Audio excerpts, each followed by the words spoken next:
Well, thank you, Jim and Terry and choir. Very inspirational. Thank you very much. Well, we had the passage read this morning, and it's the correct passage. You may recall weeks ago when we started this series, we printed this passage incorrectly. We printed the wrong passage in the bulletin, and Miss Jerry got up and read it, and of course I didn't preach on it that morning because it was the wrong passage. And I said, well, we'll come back to that. Jerry was so disappointed that I didn't preach on it, that she has waited now for weeks to hear what I'm going to say on this. And I think it must be because this part about wives be submissive to your husbands is her favorite verse in the whole Bible. That's all I can guess. But anyway, we're gonna delve into this morning and take a look at this for a minute.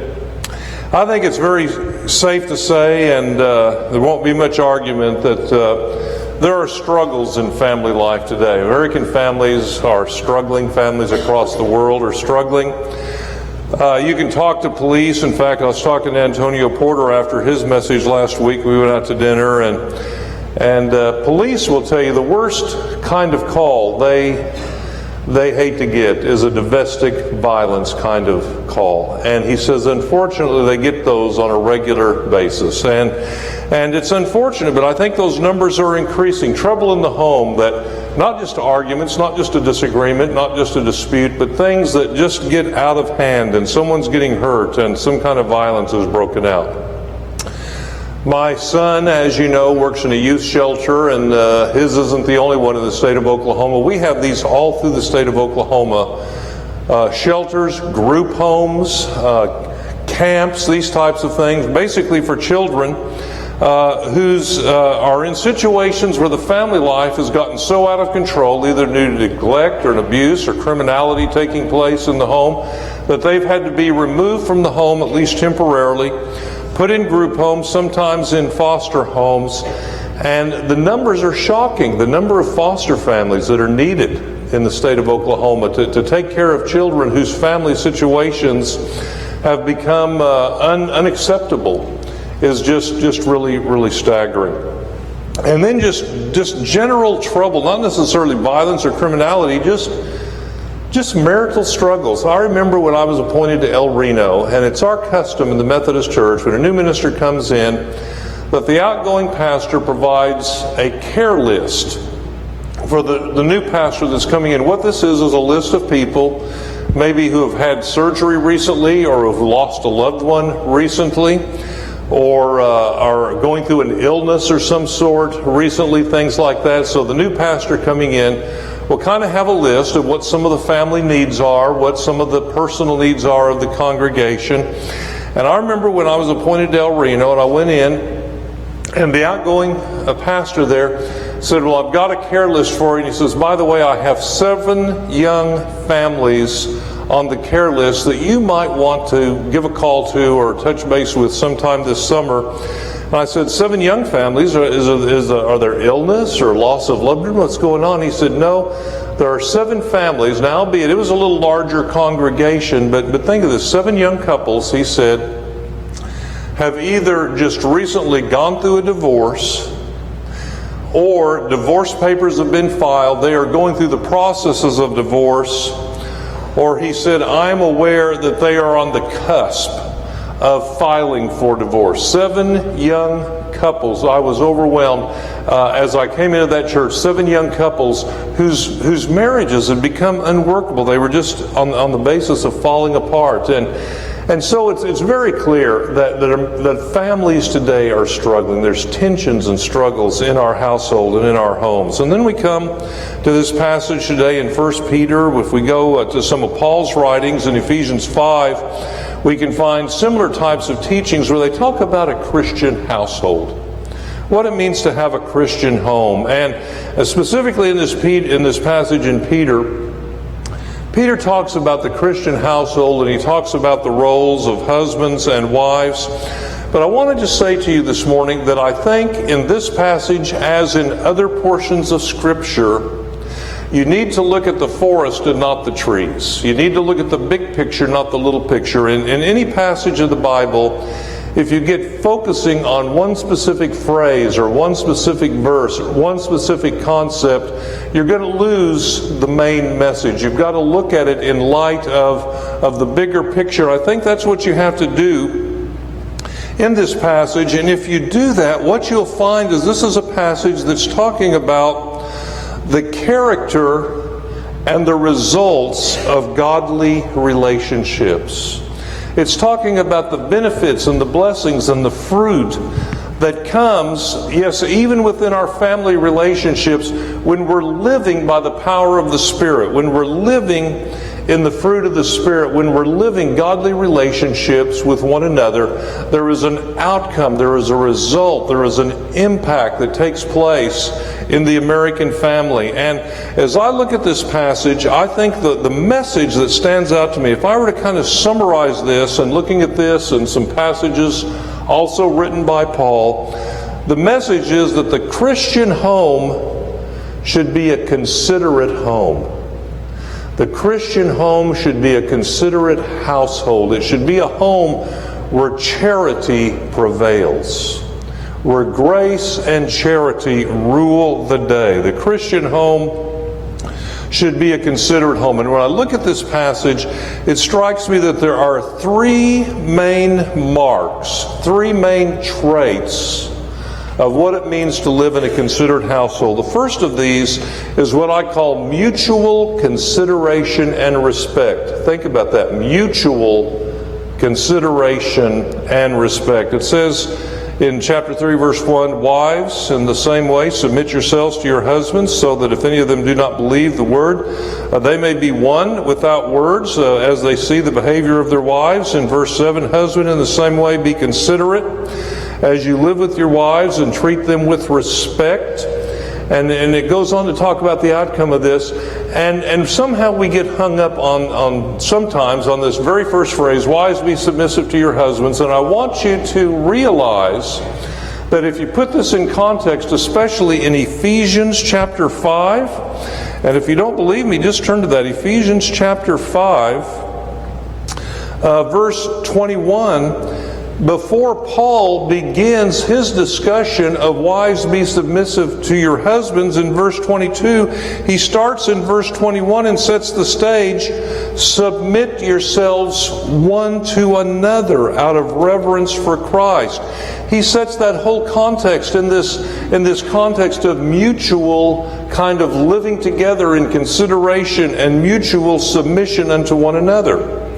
In fact, if you look at that very word, submit, which we look at in kind of a negative context, if you look at the real meaning of the word and just break it down, it's sub and mission. Sub and mission. It means to subordinate our mission out of respect for one another. So what does that mean? It means that whether you're a husband or a wife, you don't always insist on your own way. You don't always demand things be just the way you want them to be. There is a kind of a consideration, a mutual consideration given to one another, and a mutual respect given to one another. And there's a sense of, I don't always have to have my way. I am willing, for the sake of respecting you and living in consideration to you, to subordinate sometimes what is my own mission, my own goals, my own purposes, my own desires, in order for us to live together out of a caring, respectful relationship one another. Mutual consideration and respect. I remember years ago a young couple in a church that I served. The husband had graduated college, had been accepted to medical school. The wife had finished her master's. They'd gotten married. She wanted to go on and do her PhD. He wanted to accept the invitation to begin studies at medical school. They couldn't do in their assessment both at the same time. One, somebody had to make a living. And then they had children coming in on the way. Somebody had to take care of children. There had to be some give and take here. There had to be some consideration. So they made an intentional decision. She had her master's degree in psychology. She went to work as a counselor while her husband pursued his medical training. And he did that for several years, finally became an MD and went on and did his work and set up practice as a doctor. And then she went back and did her PhD. He basically supported the family and really took some responsibility in attending primarily to the children at that time so that she could pursue her goals of getting her PhD in psychology. And they both, in the long run, got to where they were dreaming and hoping to go, but they had to work together. There had to be a coordination. There had to be a mutual respect. And it wasn't that, my goal is important. It's important for me to be a doctor. It's not so you can practice as a counselor. You don't have to have a PhD. Or, hey, I'm on my path to finishing my education. You could work in a hospital. You don't have to go on and get your medical degree. There was a respect for each other's goals, but there had to be a subordination and a coordination of the way the family was going to work together. And that worked for them. And there are so many areas of life where how relationships would be transformed if we just lived with each other in a spirit of consideration. Just a spirit of respecting one another and looking out for others' interests and not demanding or being so focused on just our own interests or what we're wanting to accomplish and expecting everybody else in the family to fall in line with where it is that we want to go. So I think the first mark of a considerate family is a mutual consideration and respect. And Paul uses these terms. Husbands, love your wives as Christ loved the church. Wives, be submissive to your husband. Both are really kind of saying in different languages the same thing. Care for one another. Be considerate of one another. Look out for one another's needs. Be compassionate and tender towards one another. And then in this passage in Peter, it goes on and there's a second trait. And I think a second mark of a considerate household is a mutual encouragement for spiritual growth. This is very, very interesting. He talks here about wives being submissive to their husbands in such a way that if they happen to be married to a husband who is not a believer, that they actually may be won by the attitude and behavior of their wife, that the husband might actually see a kind of godliness, a kind of gentleness, a kind of a charity, a quality within them that can only be nothing else but the Spirit of Christ living within that wife that would cause that husband to say, there's something about my wife that's special. Jesus lives in her, and I want to have a life like that. Somehow I want to be won over by her behavior and her gentle and quiet spirit. I can tell you, whether it's in the context of a marriage or just friendship or whatever, if you're trying to influence another person, lecturing them, preaching to them, judging them, condemning them, criticizing them, is not going to make them say, oh, gee, I want to be just like my spouse. They're right. I want to give my life to Christ. No, it's usually not complaining, judging, criticizing, condemning, and maybe even threatening that has a tendency to win either a friend or a family member to Christ. It's living with them in a spirit of compassion and care and grace and love and extending this kind of spirit to them that they may see there's something about that person. There's something about that person. I can just say from my own high school experience, even though I wasn't a Christian specifically in high school, later when I began looking back in my yearbook and going to reunions and seeing people, there were people in high school who I always looked to and said, there's something different about them. There's something special about them. I wonder what it was. And it was like a light went on one day when I saw a group picture and they were all in the Campus Crusade for Christ group. They were all living their lives in a different kind of way that was attractive to me. And so it's talking about wives. And it goes on in husbands, and it says, being considerate with your wife and living with her in such a way that she might become an heir of the gracious gift of life, so that nothing can hinder your prayers. That we're living in such a way with tenderness and care and consideration that our wives, and so this is a household in which we are trying to build one another up spiritually, not put each other down in terms of constantly looking at the faults of another or criticizing them, but by our own behavior, we're encouraging others in the family in spiritual growth. And I can remember in my own household, even in high school, every day getting up and getting ready to go to school and later to college, and seeing my dad before he went to work sitting in his chair reading his Bible, and he had the daily Bible reading plan that he read. I think it was put out by Navigators, and reading about that. And later my mother, especially in her later years, she found that plan. She, I think, got him from my dad. And she said, well, this is pretty good. It helps me read through the Bible in a year. And my mother started reading that plan. And I witnessed this in my later childhood, watching each of them in their times of devotion. Watching them go through some of the hard and difficult struggles of life. And my parents especially had a difficult time. And my father went through a business failure. And the kind of struggle that would have torn many families apart. But for my parents, going through that struggle, I remember the morning my dad said, it's time for us to be back in church. And they got up that morning and headed down to Boston Avenue United Methodist Church, and they had friends there, and immediately were invited into the friendly couples class.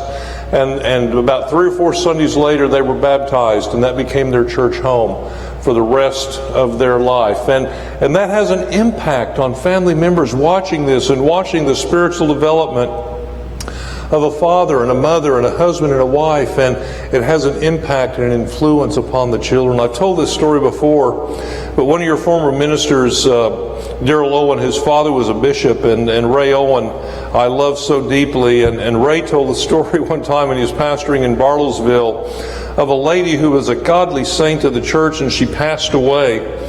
The husband never had really come to church, but he got a phone call one day that the widower, her remaining husband, wanted to see Ray. And he went out and he said he found this fellow sitting in a rocking chair on a front porch. And he went up and he sat down by him on the front porch in a rocking chair, and he said, well, how can I help you? And he said, well, I've lost my wife. It's been a difficult time. And Ray said, I know it has. He says, you know, Brother Ray, said, my wife was really a godly Christian woman. If anyone was ever really a Christian, my wife was. And Ray said, you're right.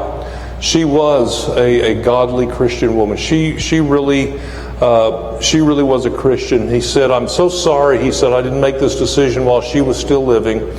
But he said, I've thought about this, thought about my loss, thought about the way she lived her life. And he said, I now want to become a Christian. What would it cost me? What would be involved for me to become a Christian? And Ray said, oh, not very much. Just all that you have and all that you are. And he said at that point, the rocking stopped, and this gentleman leaned forward and looked at Ray, and he said, Brother Ray, I'll take it. And he gave his life to Christ. And why did he do that? It was because for years of the example of godliness that his wife lived, and the encouragement for spiritual growth that came about through the invitation of her life. And that's a way to think about this. Is our life an invitation for others to grow closer to Christ? That's an interesting concept, isn't it? Do the way we live our life, does our life send an invitation for others? Especially those in our family, our children, our spouses, our extended family. Does our life extend an invitation for others to draw near and live closer to Christ? And then finally, I think the third mark of this considerate household is mutual character on display. Mutual character on display. It's the fruit of the Spirit being lived out in some of the most difficult. It's hard to live together with people without getting on each other's nerves. It just is. Our personalities are different. Our interests are different.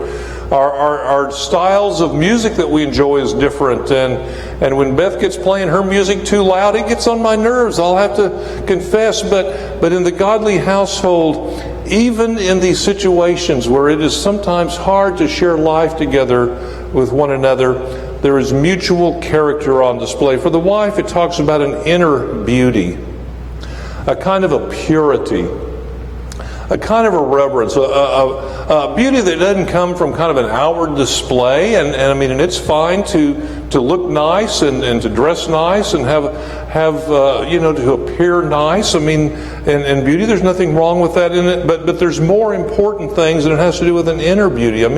Having all of the latest fashion that money can buy And being a person that's just kind of gritchy and hard to live with, that didn't have much of an impact on the positive on our family members. But living with an inner beauty and an inner purity and a reverence. And it talks about husbands being considerate and respectful and tender. Interesting. The description of the Christian man: considerate, respectful, and tender, and this is the kind of character that is displayed, I think, in the Considerate Household, which both Paul and Peter, in essence, are talking about and longing for, and hoping that the followers of Christ will strive for. I'll close with this story. Serving in Tahlequah, and we, had a college community there, and there was a graduate student, a young lady who was in the optometry school, and she was coming, and she was wanting to join the church. She asked if she could come and visit with me one day, and I said sure. And she was talking about her plans after optometry school. Specifically, she had a little bit of a difficulty because she had just broken up with a boyfriend. And I said, well, I'm so sorry to hear that didn't work out. And she said, oh, I'm not. She said, it was time. She said, I feel so free that I've broken up with him. And I said, well, what was it about that relationship that caused you to break up? And she said, I just love coming to church. And we had a contemporary service, and we had a traditional. She always came to the traditional service, and it was more of the older members of the congregation. She said, I love watching the older members of this church. And she said specifically, and I knew where she used to sit, she said specifically, there's a couple that sits about 3 rows in front of me. I just love watching. I knew exactly who she was talking about. It was a couple by the name of Hines.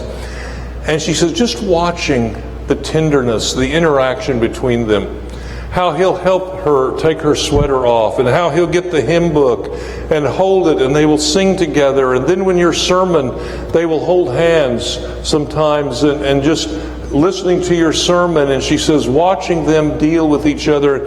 And she said, I watched that couple, and she said, I'm so impressed with them. And she said, I determined watching them one day that when I get married, that's the kind of marriage I want to have. Isn't that great?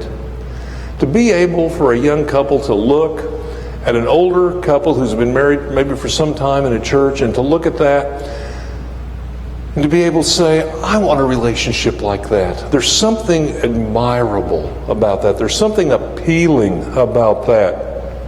What are they seeing? They're seeing mutual character on display, mutual consideration on display. And I think it's the kind of character that brings couples together and enables families. And every family is going to have a fuss every once in a while. Every family is going to have a struggle. I mean, the kids go through stages. We all go through phases. But when there's mutual care and a considerate household, God gives us the grace to move on through life and be drawn closer and closer together. I was kind of laughing. I didn't think about this last night. Christy and I went to see Fiddler on the Roof, and there's a scene in there, of course, if you know that story, it's about changing values in family relationships, and especially the traditions. And in that story, the husband and the wife were thinking about, when we get married, it didn't have anything to do about love. It didn't have anything about, do you love me? It had to, Papa arranged for it, and we got married, and they told us, eventually we'd learn to love each other. And there's a song in the middle of that after it says, do you love me? And she says, what do you mean, do I love you? For 25 years I've cooked your meals and brought you children and done all these things. He said, yeah, but do you really love me? And then it comes to the conclusion that they did. And she said, after 25 years, it's just good to know. It's kind of a neat song, but I thought about my message this morning as I listened to that song. But as we go through all of the challenges of life, maybe it's just good to know that we love one another, that we care for one another, that we can treat each other with respect and with tenderness. And believe me, I do not believe that it takes a spiritual giant. It doesn't take 2 spiritual giants to make a Christian home. If it did, we would all fail, because there are really very few spiritual giants walking around. It doesn't necessarily take a spiritual giants to make a Christian home. But it takes consideration, respect, purity, encouragement, looking out for the welfare of another, and living with one another fully in the Spirit of Jesus Christ. Thanks be to God. Amen.